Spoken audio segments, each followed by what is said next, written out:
Hello, my name is Mikko. Many people don't know what is the difference between VPN services and Tor. So what is the difference? They're both used for anonymizing your network connections and encrypting them.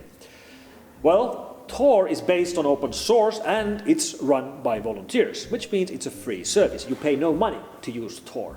It's also based on a layered approach. So let's say you use your computer and you want to do a Google search, but you want to do it over Tor. That means that the traffic from your computer will hit one Tor layer, which encrypts it and gives it to the second layer, third layer, fourth layer, and then it finally exits the layers and hits Google search.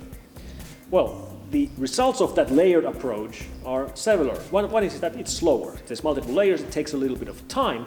Another thing is that anybody can run those layers. So if there are bad people running the first or last layer, they will be able to see some unencrypted traffic. Another thing that affects Tor is that since it's so popular and there's all kinds of people using that service, some websites will not let you access the services if you come from the Tor network. For example, some online stores or some streaming services simply will not work when you use Tor. VPN providers don't use a layered approach. They typically have dozens of data centers around the world, and you pick one data center and all of your traffic will be encrypted and routed through that data center.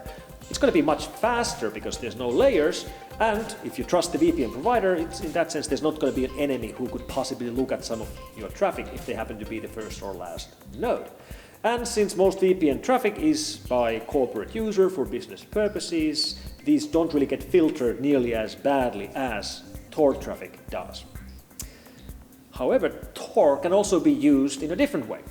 There are services where you can run a website inside the Tor network, and this is known as Tor Hidden Service.